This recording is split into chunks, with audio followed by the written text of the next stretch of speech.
Assalamualaikum warahmatullahi wabarakatuh. Kami dari kelompok 13 akan mempresentasikan makalah dari kelompok kami, yaitu yang berjudul Toko Online pada Marketplace Shopee pada penjualan produk hijab.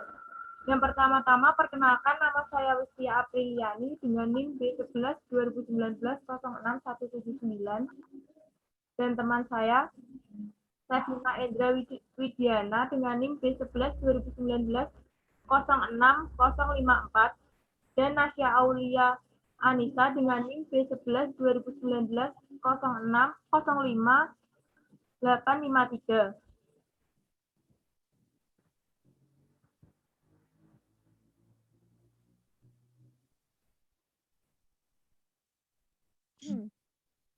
Di sini saya akan menjelaskan mengenai strategi pemasaran digital.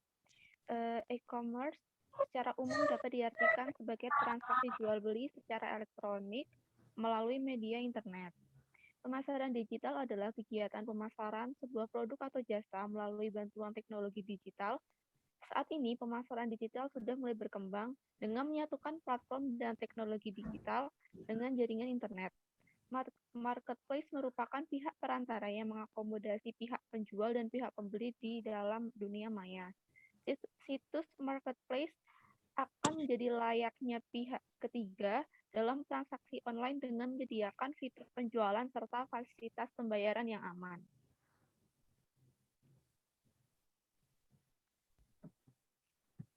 Next. Selanjutnya saya akan menjelaskan mengenai profil marketplace dan profil toko online.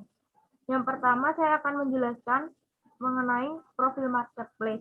Marketplace yang kami pilih yaitu Shopee.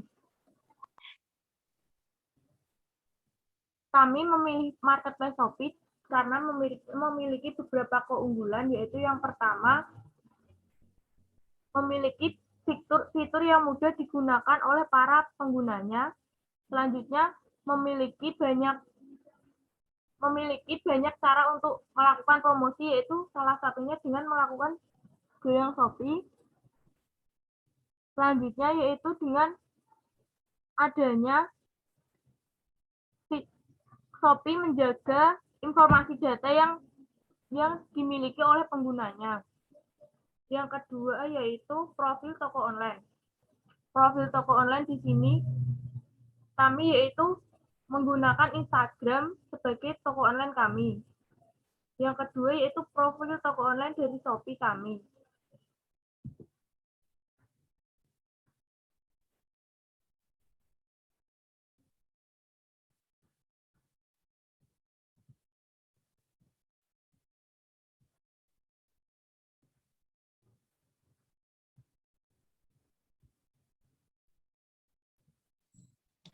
Selanjutnya ada analisis elemen organisasi pada marketplace online, yaitu mengukur dengan 7 elemen.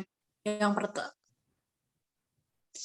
pertama ada ukuran pasar. Mengetahui seberapa besar ukuran pasar adalah salah satu faktor utama dalam marketplace analisis. Semakin besar pasar, semakin besar pula persaingan yang akan kami hadapi. Dengan kata lain, kami perlu memastikan bahwa produk kami dapat menonjol dan bisa menarik perhatian konsumen. Pasar yang lebih besar juga mengharuskan kami harus memikirkan kebijakan harga dengan lebih matang. Harga produk yang terlalu tinggi akan membuat produk tersebut kurang diminati konsumen. Terlebih jika ada kompetitor yang menawarkan produk serupa dengan kualitas yang sama dengan harga yang lebih murah. Yang kedua ada pertumbuhan pasar. Analisis ini bertujuan untuk mengetahui pertumbuhan pasar dari waktu ke waktu selama masa pemasaran berlangsung. Dan untuk mengetahui proyeksi pertumbuhan di masa mendatang, dengan demikian kami memiliki ukuran yang lebih jelas jika ingin berinvestasi di pasar tersebut. Yang ketiga ada tren pasar. Mengetahui tentang tren pasar akan membantu kami dalam memutuskan jenis produk apa yang akan dijual selanjutnya dan membuat kami dalam menentukan strategi pemasaran yang akan digunakan. perlu diingat bahwa tren pasar dapat berubah dengan cepat sehingga kami juga harus bisa menyesuaikan dengan baik. Yang keempat ada profitabilitas pasar. Sebelum memasuki bisnis, kami perlu menganalisis profitabilitas pasar sehingga kami akan memiliki gambaran seberapa besar potensi keuntungan yang bisa kami dapatkan jika pasar memiliki tingkat profitabilitas tinggi, kami bisa melanjutkan. Namun, jika sebaliknya, hal tersebut hanya akan membuang-buang modal dan waktu kami. Yang kelima ada kunci kesuksesan. Kunci kesuksesan adalah faktor yang mempengaruhi kami untuk meraih kesuksesan dalam pemasaran. Faktor yang dimaksud adalah kemajuan teknologi, skala ekonomi, dan pemanfaatan sumber daya yang efisien. Yang keenam ada alur distribusi. Alur distribusi adalah bagaimana proses sebuah produk sampai ke tangan konsumen. Perhatikan alur tersebut apakah sudah cukup baik atau kami harus mencari alternatif baru.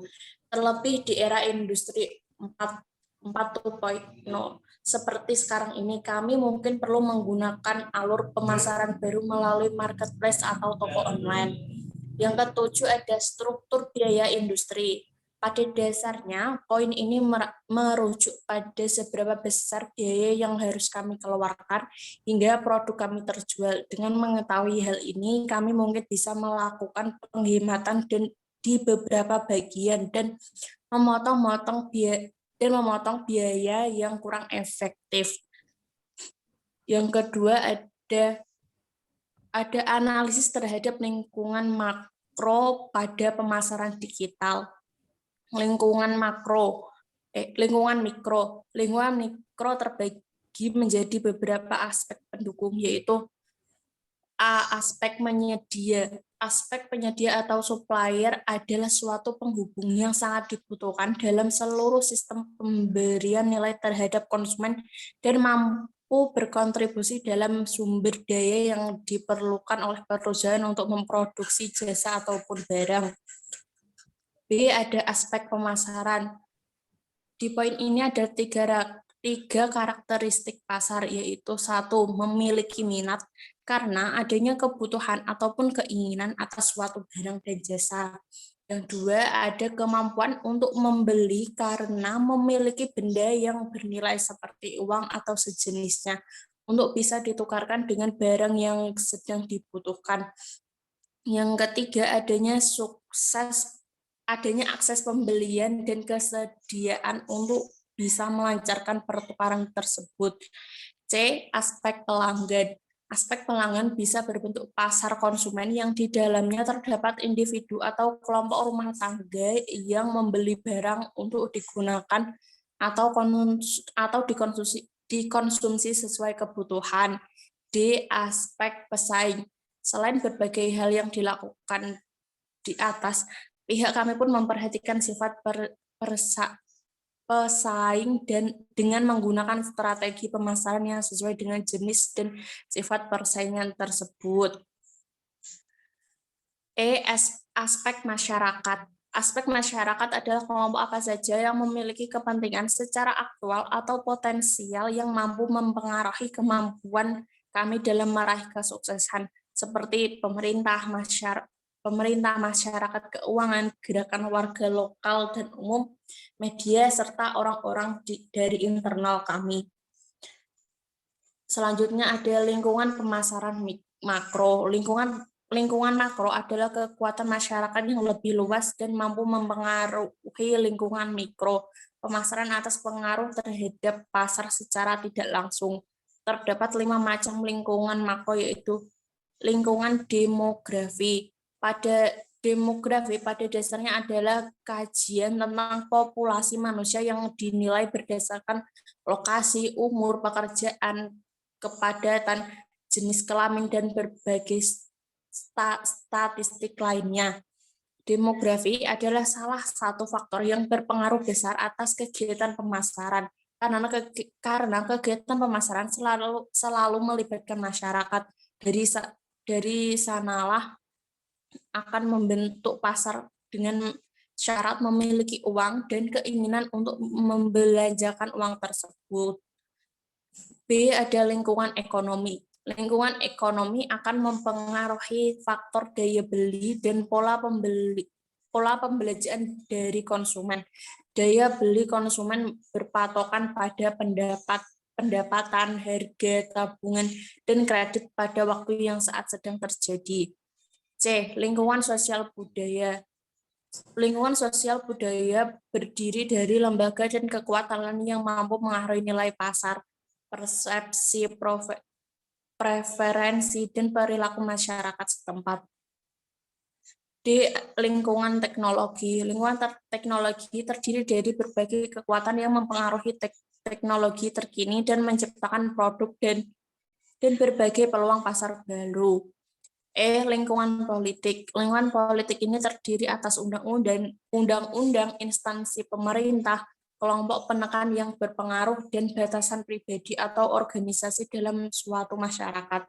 Beberapa kecenderungan utama politik yang mampu mempengaruhi manajemen pemasaran kami adalah undang-undang yang mengatur pemerintah, adanya perubahan dalam melaksanakan undang-undang, serta perkembangan kelompok pembela publik. Selanjutnya, ada penerapan strategi pemasaran digital terintegrasi. Langkah membangun pemasaran terintegrasi. 1. Identifikasi metode komunikasi pemasaran yang berbeda.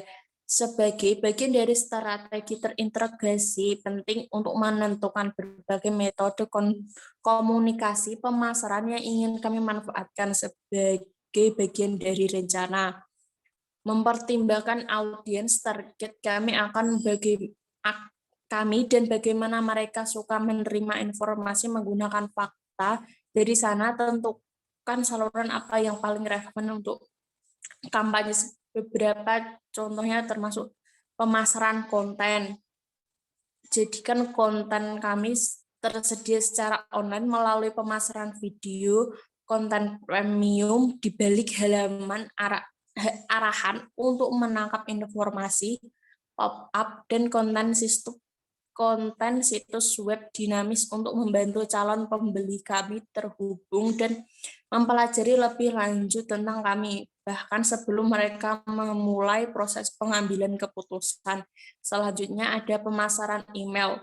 Menggunakan email untuk melibatkan kembali audiens yang ada melalui konten yang unik dan bermanfaat.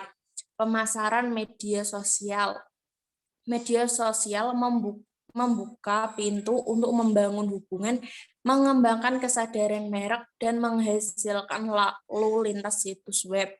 Yang kedua ada mengembangkan rencana komunikasi pemasaran. Setelah kami menentukan seluruh pemasaran yang akan beresonasi dengan audiens kami, inilah saatnya mengembangkan rencana komprehensif untuk melaksanakan inisiatif pemasaran kami. Untuk melakukan ini, kami perlu fokus pada 3 item utama, yaitu ada audiens, menentukan persona pembeli untuk setiap metode pemasaran kami.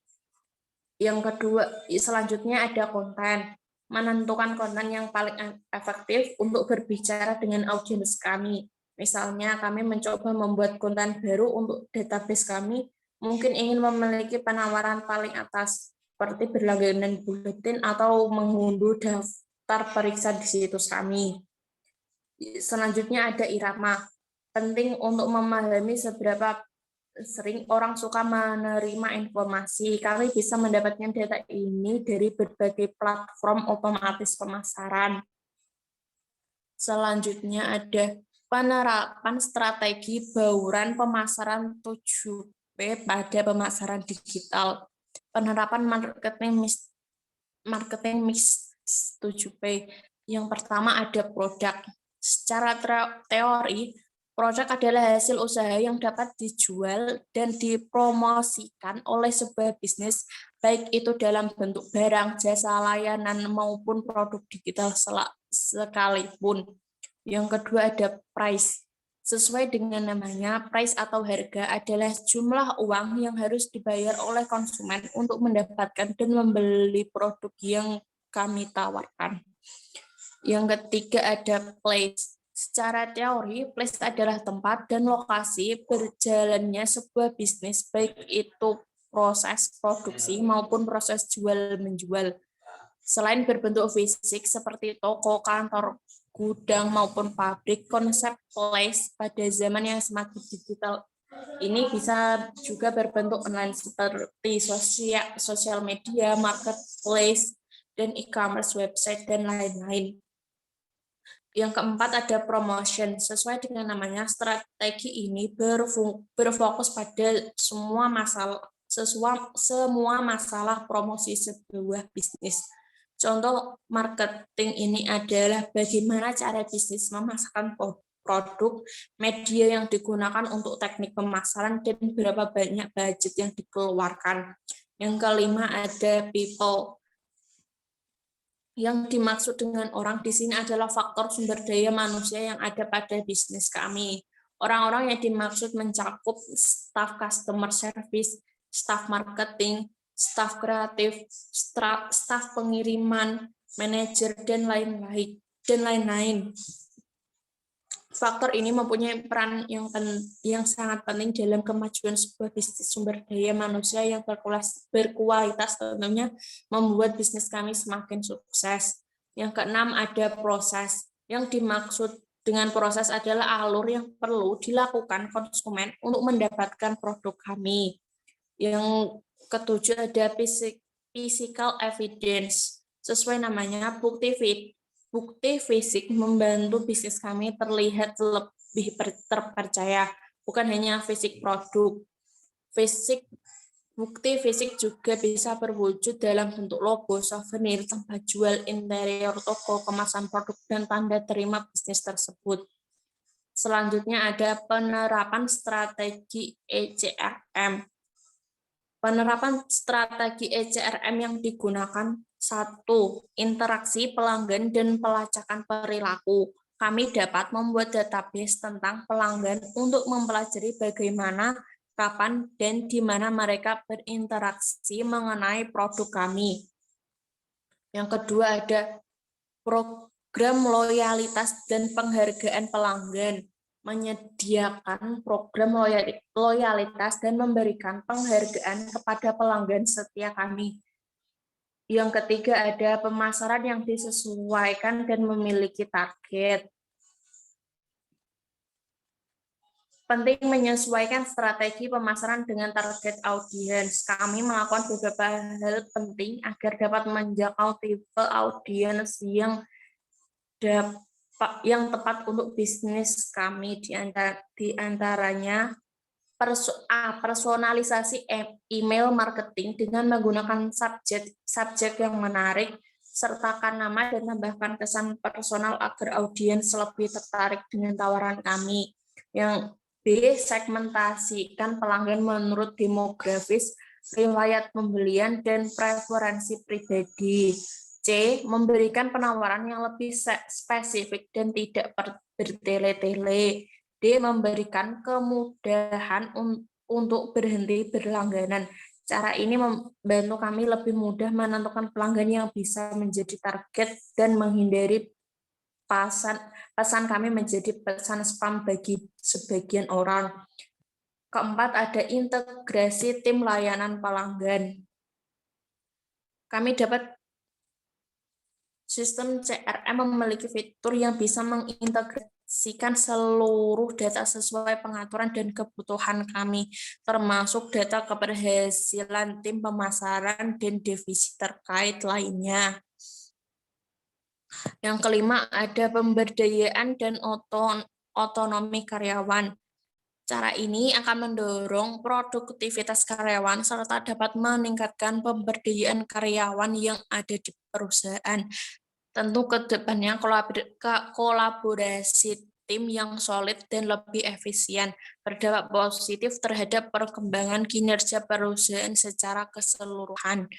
Keenam, ada menentukan inspirasi dan dari brand besar. mengutamakan mengundang partisipasi pelanggan sebagai bagian terpenting dari strategi CRM yang terbaik yang kami lakukan. Saat proses pembayaran berlangsung, kami harus tetap mengedepankan interaksi dengan pelanggan. Selanjutnya ada penerapan strategi perencanaan media digital. Strategi perencanaan terdiri atas 5 elemen yang saling berkaitan. Kelima elemen tersebut adalah pemilihan pasar, yaitu memilih pasar yang dilayani. Dalam pemilihan pasar, selama ini kami menjual produk yang dijual secara online dengan target pasar teman yang ada dan fokus pasar pada konsumen yang banyak memerlukan hijab seperti pada pegawai kantoran, BUMN, dan karyawan swasta lainnya. Karena saat ini sudah banyak pegawai atau karyawan kantoran yang menggunakan hijab. Sebaliknya, tidak berhijab jika sedang di luar lingkungan kerja. Yang kedua ada perencanaan produk.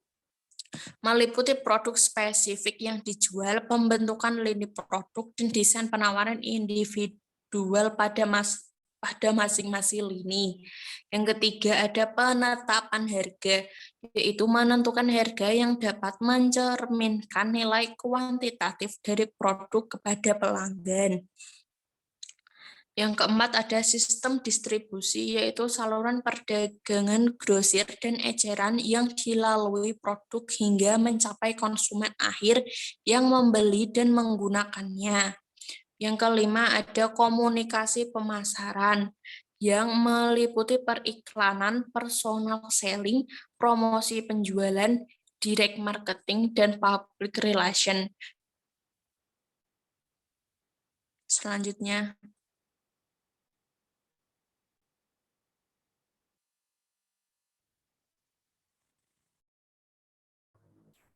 Selanjutnya, saya akan menjelaskan tentang penerapan strategi komunikasi pemasaran digital. Yang pertama, strategi komunikasi terhadap pemasaran digital. Strategi komunikasi pada pemasaran digital saat ini sudah sangat sering ditemui. Komunikasi adalah salah satu kunci dari interaksi. Apalagi interaksi tersebut terjadi pada suatu transaksi antara penjual dan pembeli. Strategi komunikasi pemasaran digital merupakan penggabungan antara strategi komunikasi pemasaran dan juga pemasaran digital. Bentuk penerapannya yaitu dengan melalui penekanan, menjelaskan, memperkenalkan, dan membahas produk yang dimiliki melalui media digital yang digunakan dalam pemasaran digital. Hal tersebut bertujuan agar produk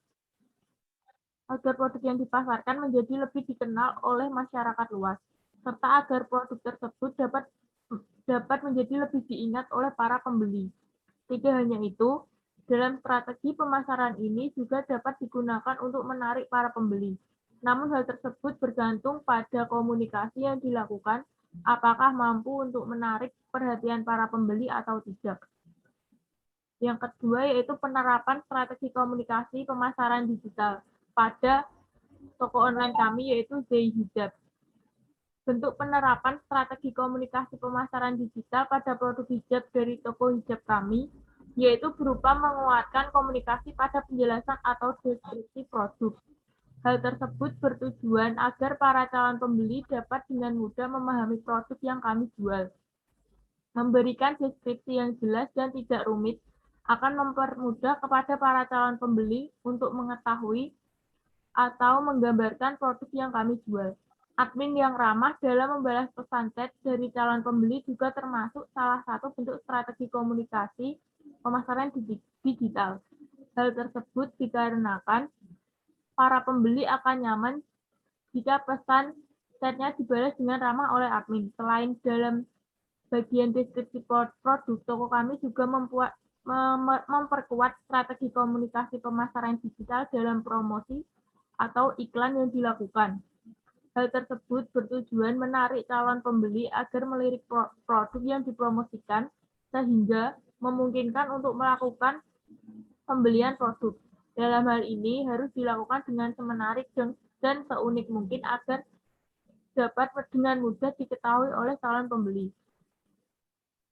Yang selanjutnya yaitu penerapan strategi saluran pemasaran digital.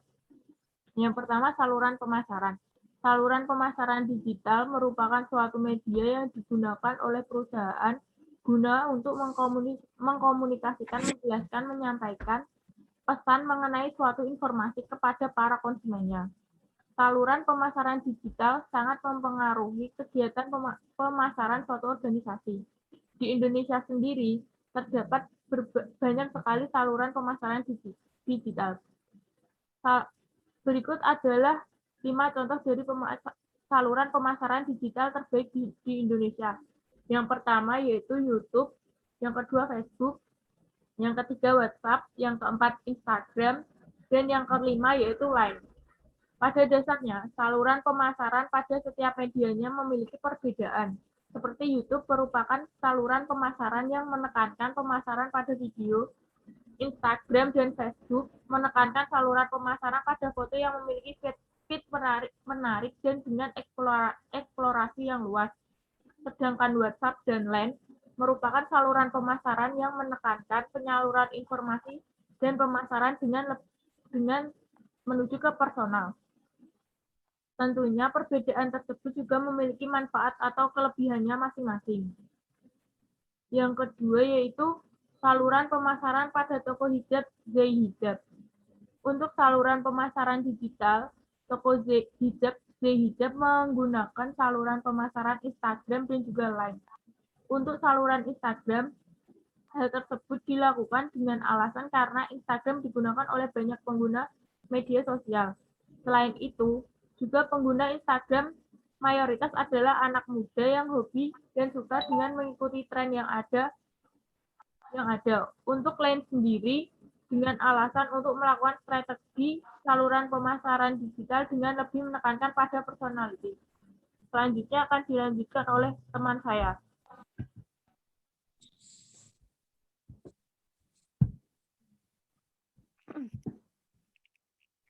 Selanjutnya, kesimpulan dan saran. Yang pertama adalah kesimpulan.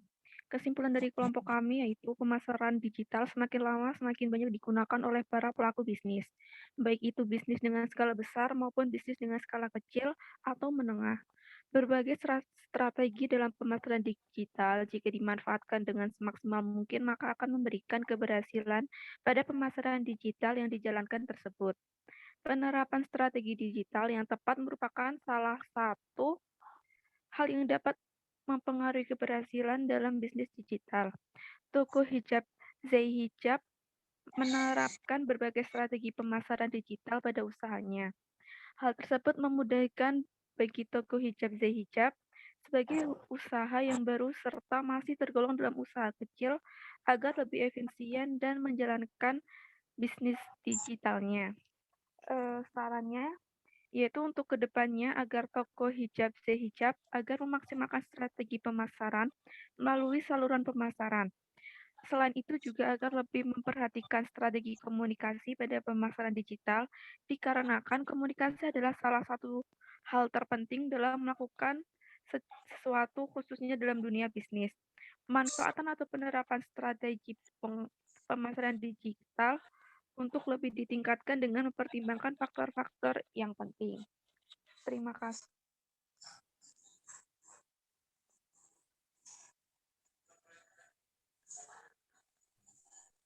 Sekian presentasi dari kelompok kami, kurang dan lebihnya mohon dimaafkan.